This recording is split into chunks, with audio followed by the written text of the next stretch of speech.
आमच्या मागण्या मान्य करा। शासनाची साईट लवकरात लवकर, शासनाने लवकरात लवकर साईट चालू, शासनाची साईट लवकरात लवकर, निराधार एकजुटीचा, निराधार एकजुटीचा। परंतु शासनाच्या लक्षात येत नाही। आता सध्या त्यांना शासनाला कुठलंही इलेक्शन नाही, मतदान नाही, त्यामुळं तुमच्याकडे लक्ष देणं झालंय। फक्त इलेक्शन आलं की लाडकी बहीण म्हणून 1500 टाकायचे, तुमचे मतं घ्यायचे, 5 वर्ष बघायचं नाही। श्रावण बाळाच्या पगारी इलेक्शन आलं टाकायचं, मतं घ्यायचे, परत 5 वर्ष बघायचं नाही। पण तुम्हाला सगळ्याला विनंती करतो, या शासनाला जर धडा शिकवायचा असेल तर तुम्ही मतदानाच्या वेळेस तुम्हाला देवानं डोकं दिलंय, विचार करायला दिले, चांगलं कोण वाईट कोण याचा विचार करून आपण मतदान करायला पाहिजे। आज आदरणीय शरदचंद्रजी पवार साहेब असतील, इंदिरा गांधी असतील, कुणी पगारी चालू केल्या? हे शरदचंद्रजी पवार साहेब मुख्यमंत्री असताना, इंदिरा गांधी पंतप्रधान असताना यांनी या ज्या वयस्कर लोकांना, जे काही लोक सांभाळत नाहीत, यासाठी त्यांना पगारी चालू केल्या। परंतु ही शासन आता इकडं तुमच्याकडे बघायला तयार नाही। त्यांना फक्त मोठे मोठे रस्ते, हजारो कोटीचे, लाखो कोटीचे रस्ते, दलाली आणि हे कारण सांगून शासनाकडे पैसा नाही म्हणताय, पण इकडे करोडो रुपयाचे रस्ते केले जाते। याचा आपण विचार केला पाहिजे।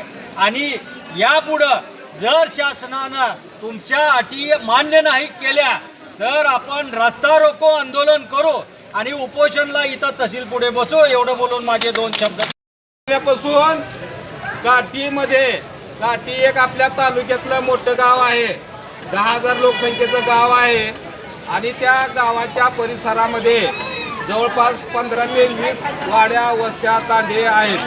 त्यांच्या सर्वांच्या अनुषंगानं आपण तिथं धरणे आंदोलन तलाठी कार्यालयापुढे गेल्या 1.5 महिन्यापासून चालू आहे। कशासाठी चालू आहे तर आपल्या निराधारांच्या बाबतीतल्या जे अनुदानाच्या पगारी जी होत्या त्या पगारी मार्चपासून बंद होत्या आणि ते बंद असल्यामुळं ते अनुदान ताबडतोब चालू करावं म्हणून आपण धरणे आंदोलन ठेवलं होतं। परंतु 1.5 महिन्यात शासनानं त्याच्यावर काहीही केलं नाही। जे रेग्युलर जे KYC केलं होतं, ज्यांचं रेग्युलर जे हयात दाखल केलं होतं, त्यांचं अनुदान 1 ते 3 महिने, फक्त 1 ते 3 महिने अनुदान प्राप्त झालेलं आहे। परंतु 1-1 वर्षाचं ज्यांचं अनुदान नाही, ज्यांचे KYC केलेलं नाही, ज्यांचा दाखला दिलेला नाही, त्यांचं अनुदान खात्यावर आलेलं नाही, शासनाकडे वेळोवेळी आम्ही पाठपुरावा केला असता शासनाची साईट बंद असल्याचं सांगण्यात येत आहे। त्या बाबतीत निराधारांच्या शासनाची जी साईट आहे ती बंद आहे। मग आमचा या शासनाच्या विरोधातच मोर्चा आहे हा। वैयक्तिक तहसीलदार मॅडमच्या किंवा बोळंगे साहेबाच्या किंवा कारकूनच्या कोणच्या त्यांच्या शासनानं ही साईडच बंद केलेली आहे। मग शासन एवढं महाराष्ट्रामध्ये, दिल्लीमध्ये आपलं आमदार महोदय इथं आहेत, सर्वांनी सत्ता फक्त कशासाठी करायची? ह्या निराधार लोकांसाठी सत्ता आहे का त्यांच्या वैयक्तिक स्वार्थासाठी सत्ता आहे? मग ही साईड कुठं अडकली? त्या 7,120 कोटीच्या लिंकमध्ये अडकली का?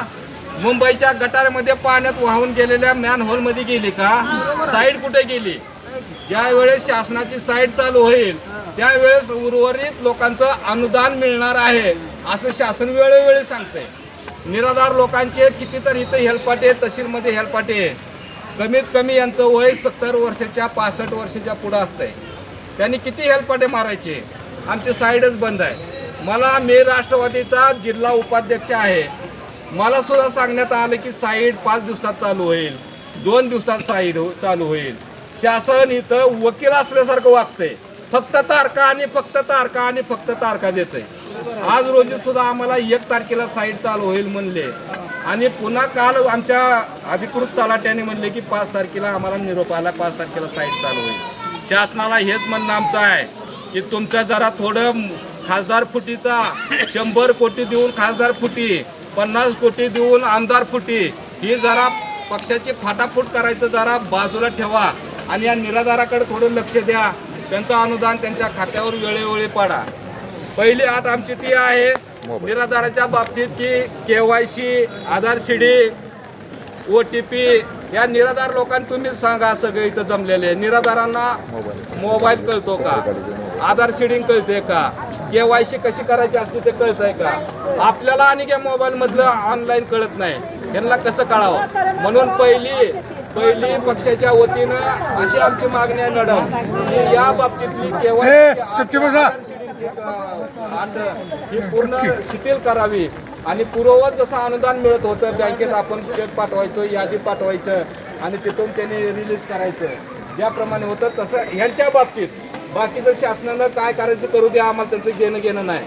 परंतु निराधाराच्या बाबतीत ही KYCची अट पूर्णपणे रद्द झाली पाहिजे असा पहिली आपली मागणी आहे.